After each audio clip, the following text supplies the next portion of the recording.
things are starting to really heat up here in Ohio. The temperature was great today. I alluded to the fact I was optimistic about today's training schedule. The horses just seemed good coming in, by all accounts, from both Jasons over here and Lauren. Everybody seemed healthy and happy and were ready to rock, and they certainly seemed it today. Had some schoolers today. We went behind the gate with 7 horses today, and I can say that there was one little break, but not really even a blip on the radar. All 7 of those horses appear ready to roll. Gonna have to make a few little changes, a couple little shoeing changes, I think, with a couple of the horses, and some other moderate changes with some. We'll get to that in a second, but I did want to bring you just an update on the horses themselves from this morning. We'll start with the sets, and then we'll go to the schoolers, because those were 2x2x3. And we'll start with all the sets. The first set was Affection, Southwind, Digit, Militant, Royal Emeralds, Gypsy Hill. Now, I was going around the first turn, and because we had to set the hobbles up to the race bike, often what will happen is you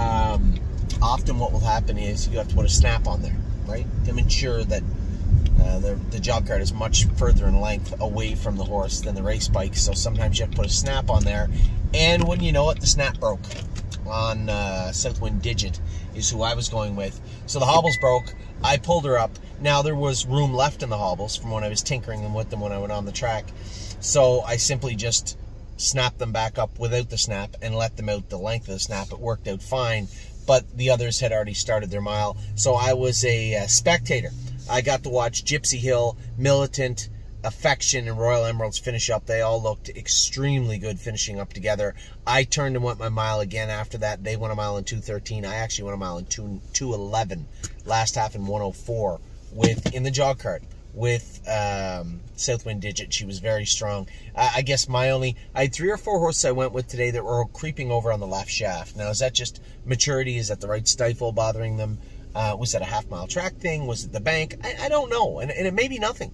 It may just be happenstance. It may just be that, you know, these horses are working real hard, especially after that open house. Maybe the right stifle's bothering them a little bit, a little pinchy, so they were creeping over. I can say Sweeney, I saw do it, Southwind Digit, a couple other horses, but when push came to shove and you got them in their training mile, they were very good. First set was very, very strong, and then even, as I said, Southwind Digit by herself right there after was very strong. Second set went out, more of the same. I went with Pull the Shoes, and man, this filly's turning into a beast. I can't speak for everybody. I know Sedona Hill was flying on the end of it on the outside.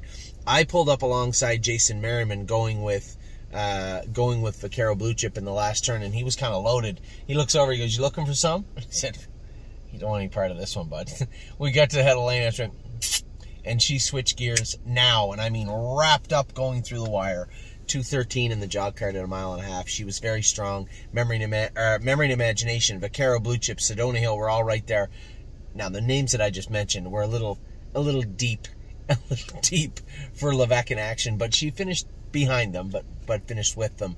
A good mile from all 5 in that set also. So we're starting to have a great day already. Everybody's bubbly and happy, you know. I'm just so impressed. And again, you know, I'd said on the weekend we were talking about horses, and somebody had messaged me, "Well, you didn't speak highly enough of this horse."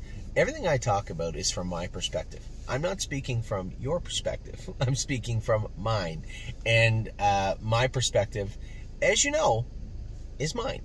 And I will speak of the horses how I see them. And just because you see them analytically in a different way does not mean that either of us is wrong or right. So a couple of times I'll get an email from time to time, somebody saying, "Hey, you know, you said this about this horse, and actually, even in race horses, if you look at the lines, this is a better horse." Says you. But it may not register that way with me. So, and when I'm training the horses, what I'm telling you, I'm giving you a first-person view of Pull the Shoes. That doesn't mean that Sedona Hill wasn't screaming from last and looked amazing. I couldn't see her. I didn't have a rear view mirror on. All I know is Jason said she went from 5th to 2nd in the mile, and that was a very strong finish for everybody in the first, second, and now even in the third. We're under the third set now. I cleared to the front with Sweeney. Mel Gibswan ended up first over, and the same thing around the last turn. I think Jason thought he was going to run me down. And Sweeney had a Murphy blind on the outside. Now, Sweeney couldn't tell where Mel Gibswan was finishing the mile, except to say that he was not in front of him. He was right beside him. We finished noses apart. Sweeney and Mel Gibswan were trotting hard to the wire. Alibaba come on strong late, as did Sunset Acres Girl, and Cherahola was right behind us. Those 5 finished together. A mile again, 2:13. Now that's a mile, that's a half a mile and 1:25, and then a mile and 2:13. Last half in 4 with the third set, and they were very, very strong. Also, these horses are really starting to look good. We go out in the fourth set, and Jason, you know, he had his way with everybody in the first set with Gypsy Hill. We're talking about Irresistible Sun and Sweeney, and I said to him, I said, I scored down Prince Charmer. Second training trip with the hobbles on, I scored him down. He felt good. I said, might have a little something for everybody here in another 30 days with this guy. He goes, I don't know if he wants any part of them. I moved him in the first turn because I wanted to put him in a spot where he had been vulnerable before. The times that Prince Charmer had made a break, it was in that first turn or coming out of that first turn, and that's exactly where I moved him. I pushed him right through. He trotted right through to the front, got settled in comfortable on the front end, and then who was behind me? We're in this fourth set. I was on the front. AC Swan was behind me. Victory Blue Chip and Tilly's Hanover was first over, I believe, and Irresistible Sun behind him. I called on Prince Charmer coming out of the turn. He opened like 2 lengths now and finished up, wrapped up in the bit. 2:14 last half in 5, but he looked exceptionally strong. I pulled up and I looked over at Jason. I said, this colt's no joke. He's much better now than he was now with the hobbles on. Totally different horse. You can start to see his confidence start to grow. And as we were pulling up, he was playing with his head, and he was that close to being castrated last week, but he kind of stuck through. It was timing of the vet, the timing of his training. But as I said to Jason, I can't in good faith castrate this horse the way he feels right now, and he's bigger than any horse we have, and I didn't realize that. You know, we talked about how Chance was before he got hurt. He was such a big horse, but this guy might actually be taller than Chance was. So, and now we're in 4 sets deep, and everything is going perfect. The only thing that has gone wrong to date this day is that a snap had broke on a set of trotting hobbles in the first set. We're having a very good day. 5th set goes out.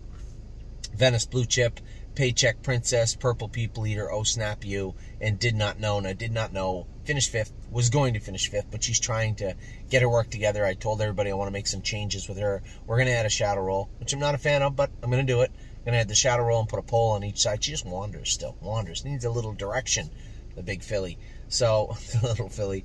So, Did Not Know was just a follow along in there, and did follow along.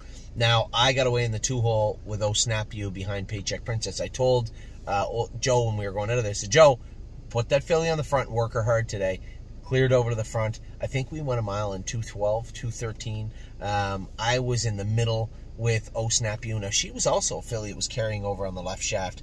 A little pacey today. I don't know whether she got shod recently, but I put her through the work today. I want to see how these horses act tomorrow. Tomorrow is what I want to look at. But Oh Snap You was good. Didn't quite get to Paycheck Princess, and on the far outside, Victory Blue Chip was flying also, but Jason had a pretty good hold of her and had her wrapped up. And then right beside us on the inside was Paycheck Princess. I understand now what Jason McGinnis was saying. Joe had drifted into the passing lane with Paycheck Princess, so actually he's going to have to be placed. Hey, that makes me the winner.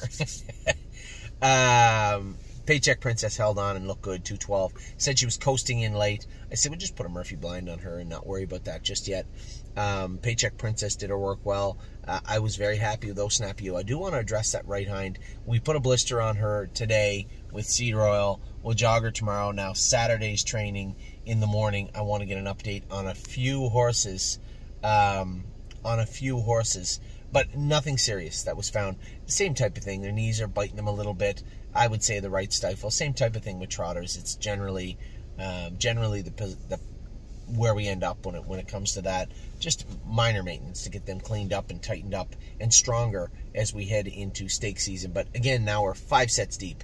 No mistakes. All the horses have looked good, and that's all the training. That's it. It's all the training. Not one break. Not one break that I can see today out of all the horses training. Now, we did have a break in the schoolers after. We went out in the track. Jason Merriman went with Pickpocket. I went with Arson. And I said to Jason, don't try and follow me with that colt. Like, we're in race bikes because we're prepping these two particular horses for Kentucky and for qualifiers next week. I said, don't follow me with this horse. I look around and there's not really a whole other bunch of horses going behind the gate, but nobody going any speed. I said, just go a mile in 2.3, get over the half in 1:03, go a mile in 2.3. That's exactly what he did. He said, Anthony, I come 28 and 4, 29 seconds on the end of it with Pickpocket, and he said he wanted more. I said, that's good. Leave him that way. I crossed over to the front, went my own mile with Arson, 1:59 and 4, last half in 57 and 4, last quarter in 27 and 4. And he was very, very, very strong. Those two colts are ready to rock for Kentucky. We had one little hiccup. We went with Activation, Really Don't Care, and Blanton's Blue. Good mile from Activation on the front. Very green on the front end. I had to keep picking at him. We scoped him after, and there was a couple of flecks of blood. There was some mucus. That's treatable. So we scoped everybody today. There was only two issues, a couple of flecks of blood with two horses, and some mucus found in both.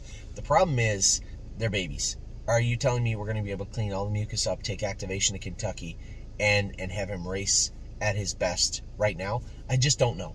I don't know about that. I'm going to think about that over the next week. Great news was Pickpocket was completely clean. So was Arson.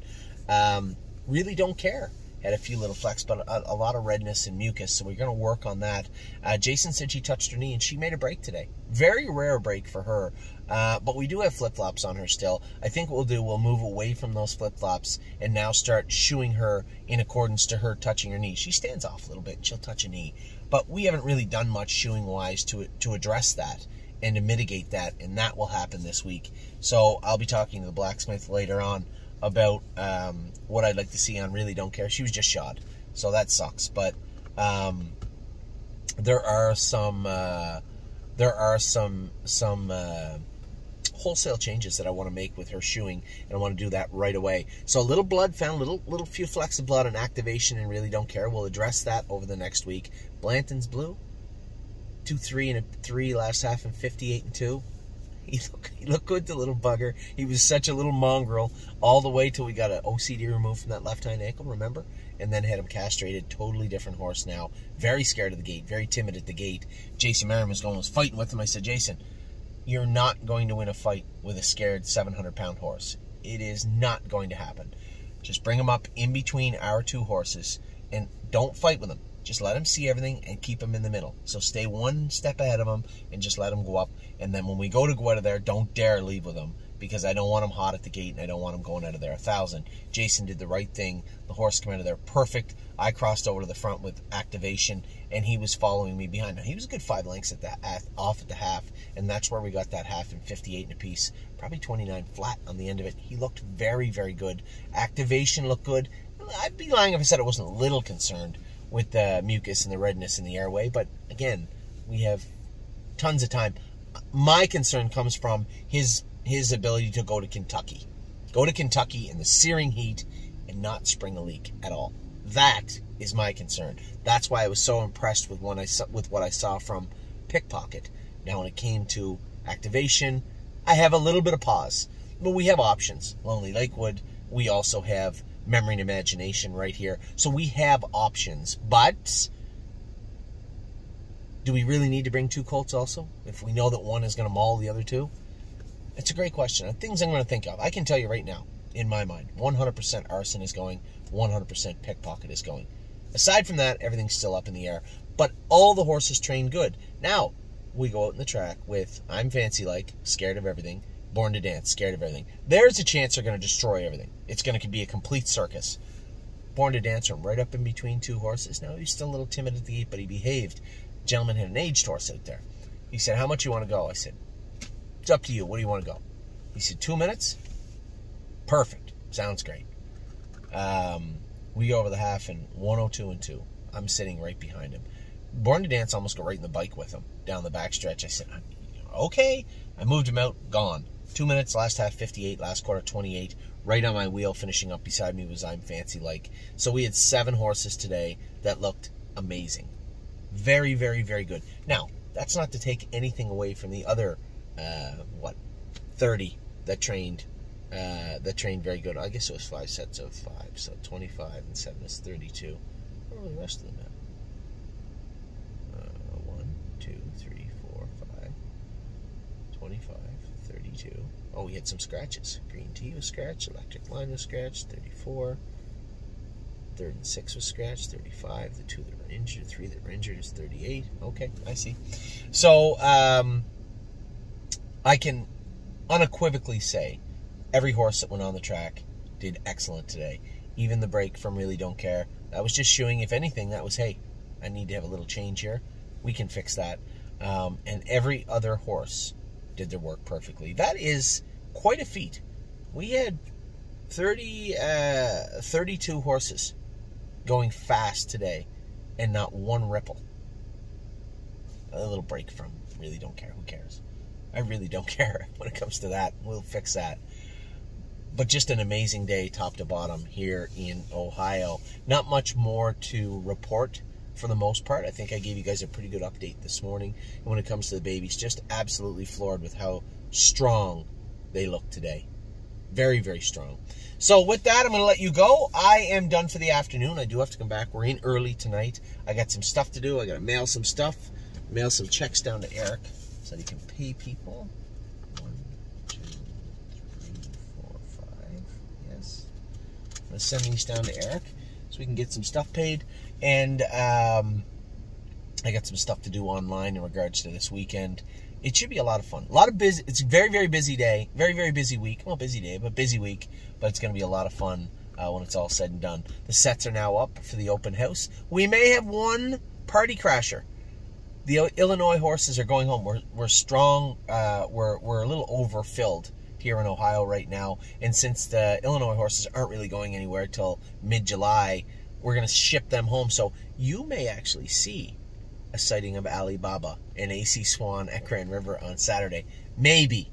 We'll see how they ship. We'll see how they feel. We'll see if we can get it done. No promises. But as of right now, they will actually be in Ontario on Saturday. So we'll see how everything goes. Where was Alibaba? I didn't talk about her. She trained today. Oh, yeah, she was on the 3rd set. I did talk about her. Anyway, with that, I'll let you go. I hope you guys are having a fantastic day. If you're anywhere near Ohio and Ontario, the weather is great. You're probably having a good day. Things are good here. We got some horses to race tonight and a lot going on the rest of the week. So with that, I'll let you go. Take care. Talk soon.